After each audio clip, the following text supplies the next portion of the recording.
Es el turno en su disertación del PhD Antonio Bustamante con la temática Estrategias actuales contra el moco, nuevas perspectivas y métodos de control.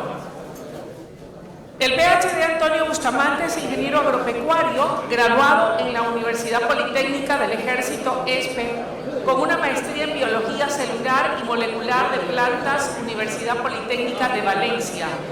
Tiene una maestría en Bioinformática y Bioestadística de la Universidad Oberta de Cataluña, un doctorado en Biotecnología Vegetal con énfasis en transformación genética de plantas, más de 10 artículos científicos de alto impacto publicados, 2 libros. Además, es asesor en temas de fitosanidad de banano para la Agencia Internacional de Energía Atómica, colaboraciones con GIS e ICA-FAO durante 12 años de experiencia en investigación en temas relacionados a las musáceas. Actualmente es el gerente del Departamento Técnico y Desarrollo de la empresa Agrotecbar. Sin más preámbulos, los invito por favor a tomar asiento para inmediatamente recibir con un fuerte aplauso al PhD Antonio Bustamante y su tema Estrategias actuales contra el moco, nuevas perspectivas y métodos de control. Bienvenido.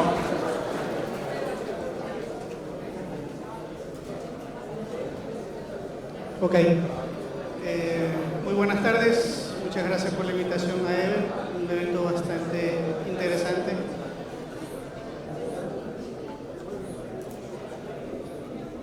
¿Me ayudan con la presentación, por favor? Ok. Yo creo que me gustaría comenzar un poco contestando algunas preguntas que a medida que yo he dado muchas charlas, muchas capacitaciones con el tema de moco y de fusario, han aparecido, ¿ok? Y son preguntas muy constantes que creo que todos nuestros productores están preocupados y son obviamente necesarias responder.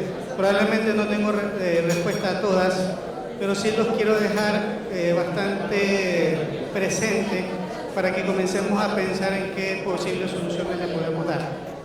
Primera pregunta, ¿dónde está moco en el país? ¿Alguien me puede decir dónde creen que está la enfermedad hoy por hoy en el país? ¿Alguien tiene una idea, por favor? ¿Está aquí en Machala? Pregunta. ¿Sí o no? ¿Te seguro? ¿No está aquí en Machala? ¿Dónde está? Me voy a tomar, este fue el primer monitoreo de moco de raza 2 en el 2013 en la zona donde se inició el problema. Tengo la autoría de este monitoreo. Si ustedes se dan cuenta, fue el 16 de diciembre del 2013.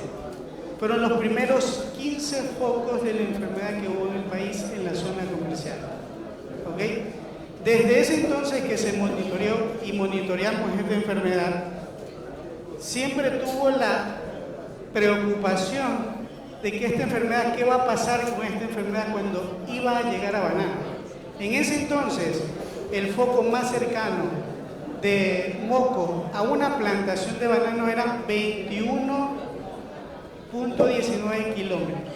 ¿Okay? Esa era la distancia en línea recta, obviamente, que había desde el primer foco a la primera plantación de banano. ¿Por qué se preocupaba? Porque la preocupación de que esta enfermedad en ese entonces nos llegara a banano. Siempre hemos dicho que, por ejemplo, en plátano la enfermedad camina, pero la enfermedad en banano corre. ¿Por qué? Un platanero, ¿cuántas veces visita una planta de plátano? Probablemente 1 o 2 veces, en el caso que le ponga una funda el racimo. ¿Cuántas veces un bananero visita una planta de banano? Es todas las semanas. Si no es chanta, descija, si no descija, deshoja, si no deshoja, fertiliza, si no fertiliza, cosecha. Probablemente una planta de banano sea visitada todas las semanas por una persona, ¿sí? Y creo que todos sabemos que una de las vías de diseminación de este tipo de enfermedades justamente es la movilización de material o la movilización de suelo impregnado en los calzados. Entonces ya había esta preocupación desde el 2013. ¿Ok? Siguiente reporte que hubo, reporte oficial de agrocalidad, ¿ok? 2014 al 2017, esta era la situación actual de ese momento en el Carmen, en la zona de Manabí, ¿ok? Reporte oficial, aún hasta este momento, hasta el 2017, todavía no había un reporte oficial de la presencia de la enfermedad en banano, ¿sí? Segundo reporte, más preocupante, para el 2018 ya la teníamos en estas provincias del país. ¿Ok? Y en la actualidad, esta es la realidad de la zona de Quevedo. ¿Ok? Es una preocupación latente. Estas fotos no son autoría mía, me las proporcionaron. La persona que me las proporcionó me dijo que por favor no lo mencione. ¿Sí? Pero esto es un sobrevuelo sobre la zona de Valencia. ¿Ok?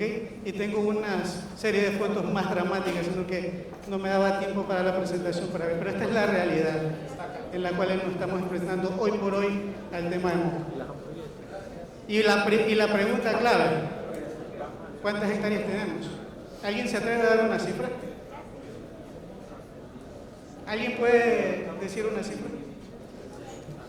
La tercera, 40.000.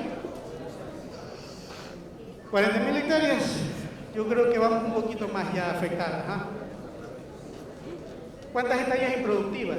Que eso es lo más importante. Siempre se habla, y ayer conversábamos con Danilo y otros colegas, del 2.5 millones de personas relacionadas directa o indirectamente al cultivo de banano.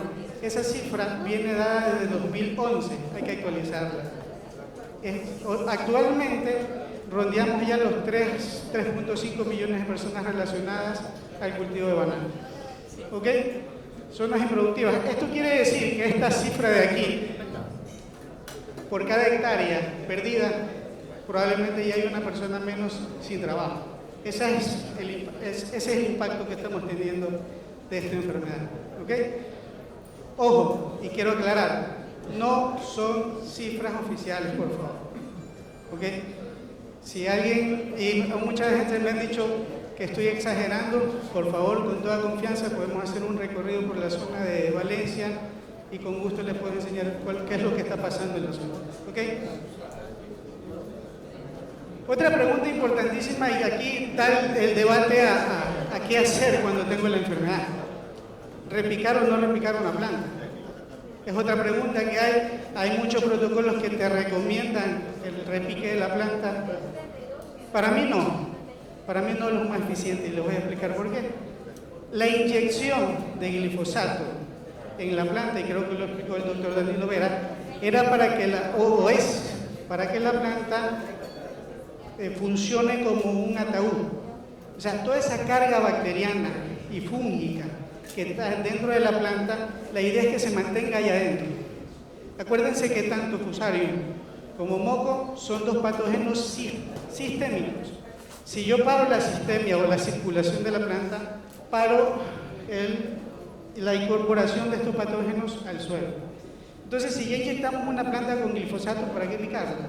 El hecho de repicar una planta hace que yo disemine en el suelo, el hábitat natural de estos patógenos, haga una diseminación mayor. Un ejemplo, no necesariamente es por practicidad, pero digamos que esta área es la que está infectada. Si yo a esta planta la volco, aumento la diseminación de la enfermedad en esta área adicional.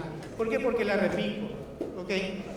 ¿Cómo controlan Ralstonia en tabaco? Es muy, relativo. ¿Sí? Entonces, si yo tomo la decisión de replicar, la única recomendación que podría ser, no inyecten glifosato, que es por gusto, pero consideren el tema de no replicar plantas para mantener esa carga bacteriana dentro de la planta, que es donde debería quedarse. ¿Okay? Otro problema, el agua. ¿Un problema o no un problema? ¿Ustedes qué piensan? ¿Un problema? Si es un problema. Si fuera un problema, con todo respeto, hay que diferenciar el tema, porque es bastante interesante. Hay que diferenciar el tema, es que si es un problema cuando yo capturo de un volumen brutal de agua, un estero, un río, para regar mi plantación, o el problema que yo estoy teniendo son condiciones como esta, condiciones de inundación de suelos. En mi experiencia, y que ya venimos manejando algunas miles de hectáreas con problemas de moco, el riego no termina siendo un problema. ¿Saben por qué? Porque yo conozco plantaciones en la zona que le acabo de mencionar que siguen regando de esteros que vienen de una serie de plantaciones totalmente devastadas de la enfermedad. ¿Cuál es el problema que estas plantaciones tienen? Es estas condiciones. De hecho, muchas de las plantaciones que comienzan el problema les comienzan por inundaciones. ¿Qué pasa con las inundaciones? Pasa esto: el arrastre de material vegetal, el cual se queda o donde se encuentra la mayor cantidad de carga bacteriana. ¿Ok? Un ejemplo claro es, aquí los fitopatólogos me pueden ayudar, esto es digamos así, un test en campo rápido que se le hace a Ralstonia. La pueden hacer con banano, la pueden hacer con tabaco, la pueden hacer con cualquier solanácea que tenga el problema. Si ustedes se dan cuenta, toda esta carga bacteriana va hacia el fondo. ¿Ok? Exactamente lo mismo ocurre en la fuente de agua. Si yo tengo una planta enferma, toda esa carga bacteriana con el tiempo va a ir a los sedimentos. Los problemas de movilización de agua exactamente son los sedimentos, y es este el problema.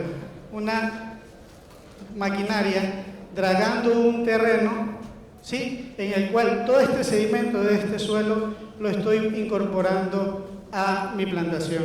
De hecho, hay 2 plantaciones que han hecho eso, han sembrado en el talud y el 100% de las plantas del talud sembradas han sido positivas. Entonces hay que diferenciar el tema, cuándo sí es el agua y cuándo no es el agua. ¿Ok?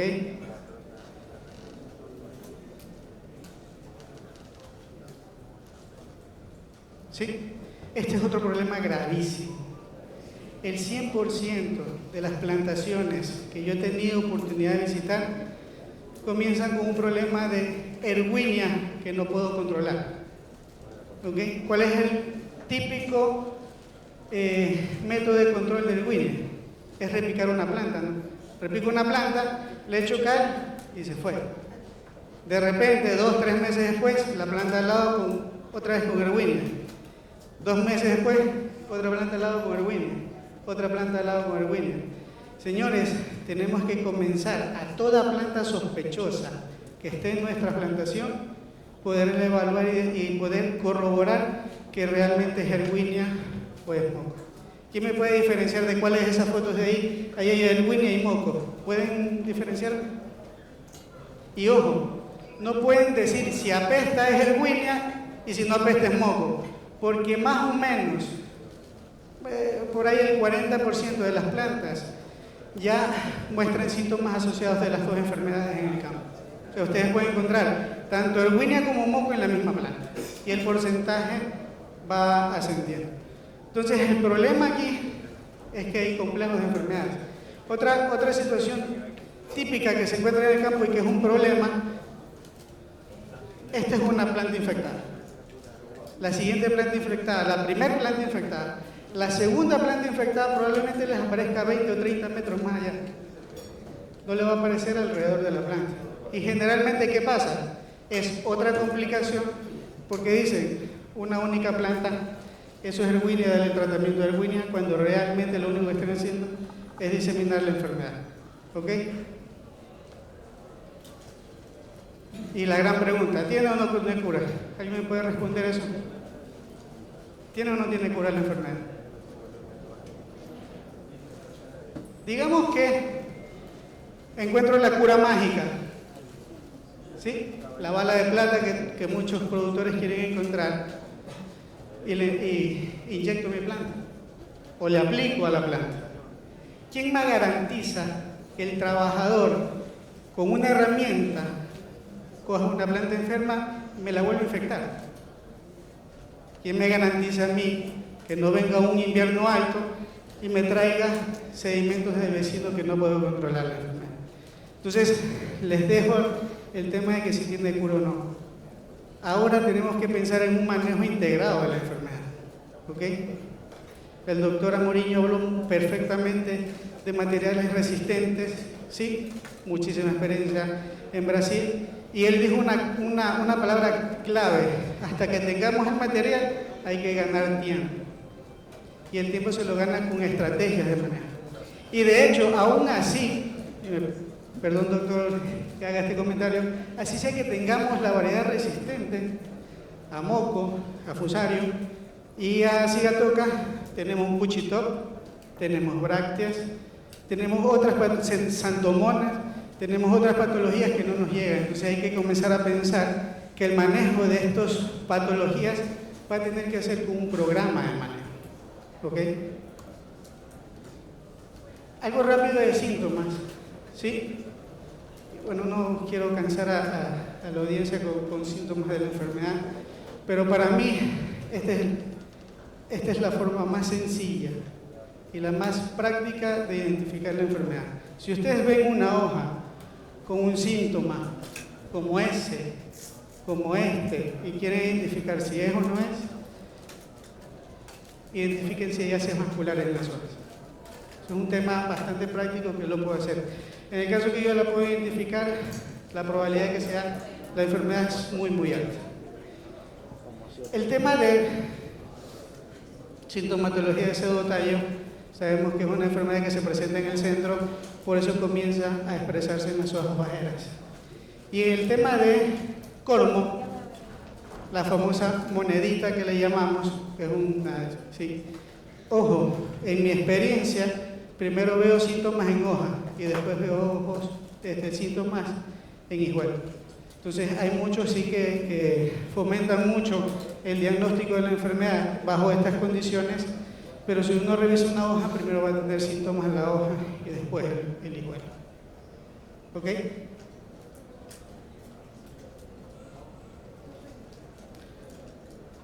¿Qué hacer? ¿Cómo manejarla?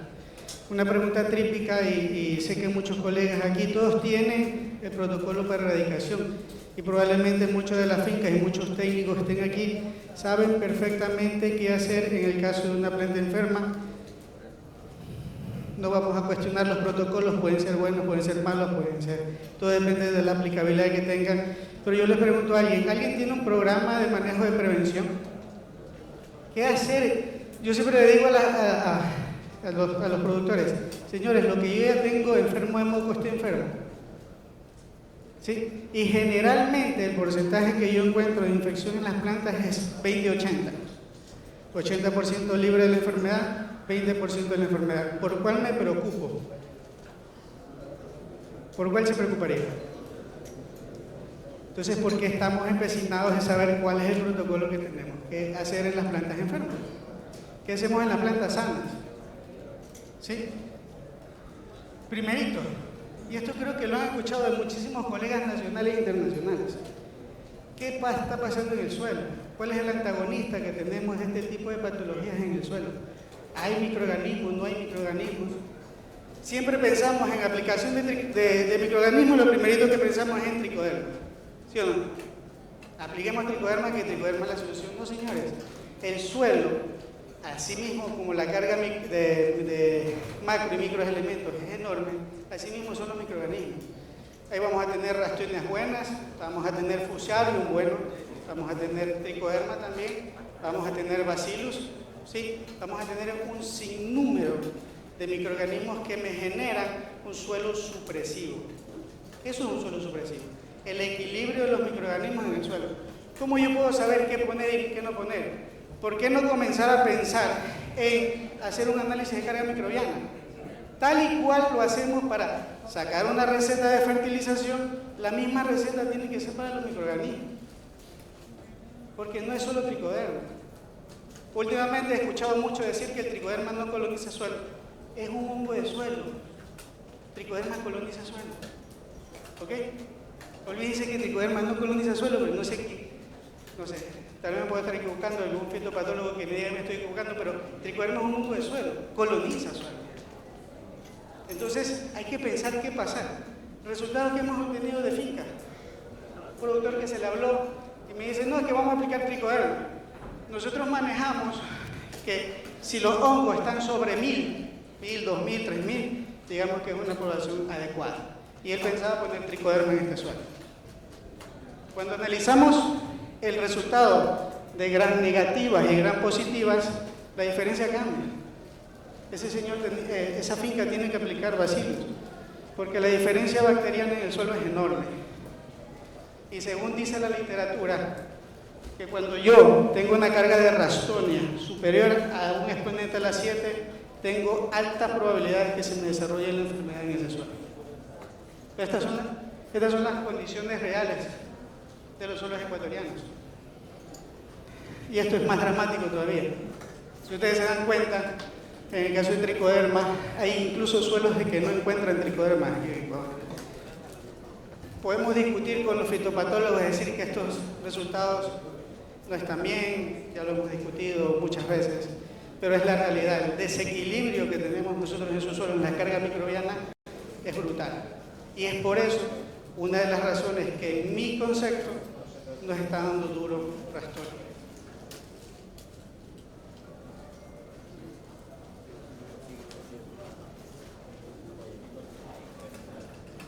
Esto es otra cosa interesantísima. Esto lo estamos desarrollando justamente con un productor y que me ha permitido nombrarlo, que no le gusta mucho, pero lo tengo que hacer. El ingeniero Jorge Luis Quintana se está desarrollando una app para el monitoreo de las plantas. Yo llego a una finca, yo no sé cuánto tengo de la enfermedad. ¿Cómo voy a implementar una estrategia de prevención y de control si no sé si tengo la enfermedad o no?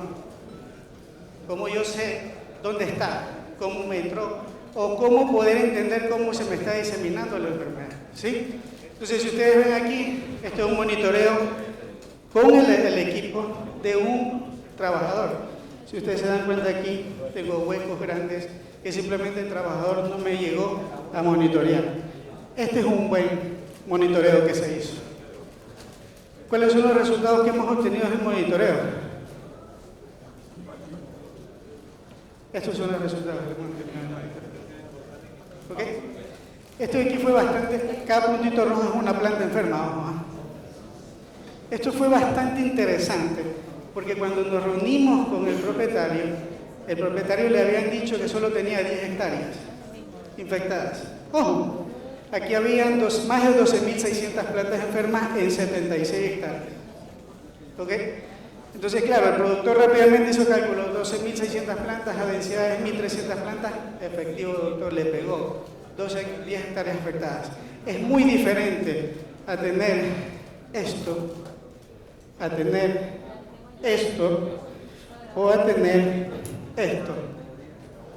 ¿Sí? Esto es una finca totalmente perdida, porque si más o menos decimos que por cada planta afectada se van a ir 16 o 19, dependiendo de la densidad, saca el cálculo, aquí esta finca de 76 hectáreas me queda debiendo. Si decimos que son 100 metros cuadrados por cada una de las plantas, esta finca me queda debiendo. ¿Okay? Ahora, el caso de acá. Si ustedes ven este caso, es más preocupante que el caso que tengo acá. ¿Por qué? Porque tengo focos distribuidos casi en toda el área. ¿Qué va a pasar? Estas plantas de aquí me van a comenzar a formar focos de infección. ¿Ok? Y la diferencia que esta finca de aquí tiene muy localizadas las áreas donde yo tengo moco. Aquí yo puedo comenzar a pensar ya en una estrategia de manejo. ¿Qué es lo que tengo que hacer para prever la diseminación de la enfermedad? ¿Ok? Entonces, con este dato, y ahí, si ustedes se dan cuenta, es bastante interesante todas forman una línea continua. ¿Se dan cuenta? Hay líneas. ¿Por qué creen que se está diseminando la enfermedad en esta plantación? ¿Ah? No hablemos de deshojador, deschantador, no. Aquí es movilidad humana, trabajadores. ¿Sí? Error o falla en la desinfección de herramientas. Entonces, ¿yo aquí qué tengo que hacer? Implementar un esquema de desinfección de herramientas adecuado, mejorar drenajes, porque aquí tengo problemas.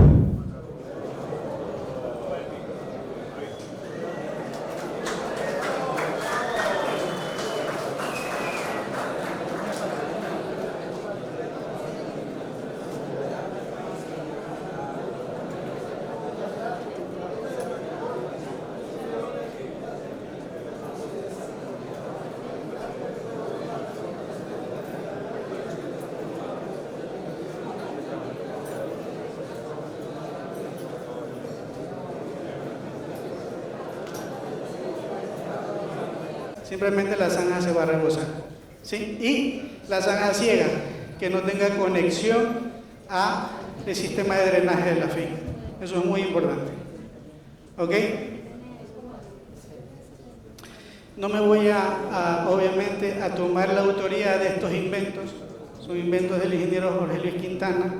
Y si ustedes se dan cuenta, lo que tienen aquí es una hoz con dos boquillas adaptadas que sirven para la desinfección del desovador. Este tipo de sistemas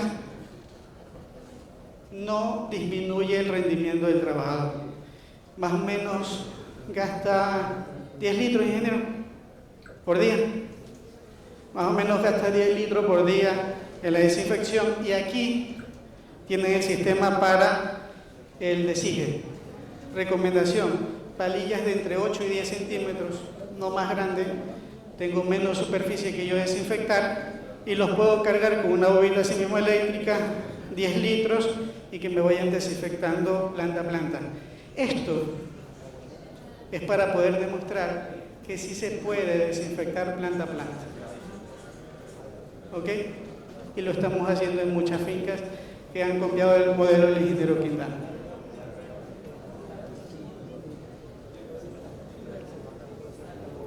Y por último, una de las normas más importantes. Es lo más barato y el esquema que yo necesito tener. Puede ser un contenedor, puede ser un área, pero yo necesito tener control de qué me ingresa a mi finca. Propias botas, propias herramientas. ¿Alguien me puede decir cómo creen que pasó de plátano a banano? ¿Ah? No. El tema de cómo pasó de plátano a banano fue justamente por herramientas. En una de las primeras fincas que se reportó con moco de banano, se pudo determinar que había un trabajador que tenía 2 hectáreas de plátano enfermas con moco. El señor iba con sus propias botas y su propia herramienta a trabajar en la planta de banano. ¿Okay? Habló algo muy importante, un dato bastante interesante, Paul, el tema del cambio de cuadrillas. Eso es normal en las fincas, ¿sí? Cuadrillas de cosecha, cuadrillas de empaque, cuadrillas de fertilización que se vayan de una finca a otra. Lo que yo tengo que entender y tener es que así sea del mismo grupo, esas cuadrillas tienen que tener su herramienta y su bota en cada una de las fincas. ¿Okay? Y así yo disminuyo el riesgo de contaminación. ¿Sí? Y esto sí, me invitan a una fritadita, un sequito de pollo. Esto sí es un problema serio que tenemos. Con el ingeniero Quintana todavía estamos luchando. Ya hemos hecho algunos sequitos de gallina y todavía no nos acabamos la gallina del vecino. Pero es una cuestión interesante. En el tema, esta foto es de Australia, y el tema en Australia, si ustedes ven un mapa de las fincas que están enfermas con fusarium, una común que tienen todas las fincas es que todas colindan con una reserva natural. Y nosotros vemos a estos amigos, estos jabalí, campando por todas las fincas, y es uno de los motivos por los cuales ellos se les ha diseminado la enfermedad allá. Hablamos de fusarium, obviamente, aquí perfectamente podemos comenzar a hablar de Ralstonia en nuestra finca. ¿Ok? Yo creo que hasta ahí la presentación. Yo les agradezco mucho y espero que les haya gustado.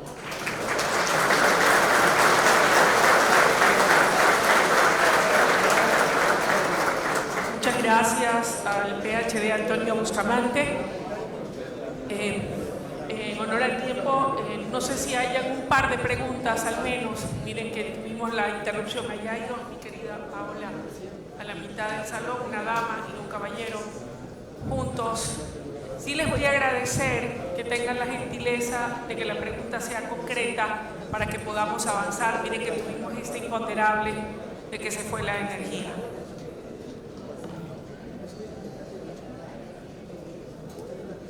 Buenas tardes, mi nombre es Carla Garcés, yo soy microbióloga y quisiera preguntarle cuántas aplicaciones de microorganismos realizó después de que se hizo el vaciado de microorganismos, como usted lo llama, Considerando obviamente que el tricoderma es uno de los microorganismos que genera mejor antagonismo frente a patógenos, no solamente Ralstonia, sino también Erwinia o Fusarium, y que no necesariamente una población de 1000 esporas por gramo garantiza que es suficiente frente a amenazas como por ejemplo el agua, animales, etcétera, que puedan repoblar el suelo con Ralstonia. Si tú te diste cuenta, la recomendación después de hacer el vacío biológico es la aplicación no solo de tricoderma, sino de otros patógenos, de otros microorganismos benéficos cada 15 días, y de ahí en adelante es una aplicación constante. Yo nunca mencioné que tener una población superior a 1000 te garantiza no tener la enfermedad. Yo dije que una población de hongos superiores a 1000 se puede considerar medianamente una población establecida. Eso es ojo. Los microorganismos no son la bala de plata, ¿sí? Hay que comenzar a pensar, así mismo como en la activación SAR, bioestimulantes, lo mismo tenemos que comenzar a pensar para los microorganismos en el suelo. ¿Qué está pasando en Colombia? Colombia viene con un proceso de aplicación de microorganismos por más de 20 años. Hemos comparado la población de microorganismos que tienen plantaciones de banano, que tienen Fusarium, y tiene 1000 veces más de lo que nosotros tenemos. ¿Ok? Entonces, simplemente hay que comenzar a hacer una cultura. ¿Cuánto aplicar? ¿Cómo aplicar? Eso va a depender del tipo de suelo, eso va a depender de muchas cuestiones. ¿Sí? Lo que sí tenemos que tener claro es que tenemos que comenzar a aplicar ya. Pero para aplicar hay que saber qué es lo que tengo que aplicar para poder ser más eficientes en generar un suelo supresivo.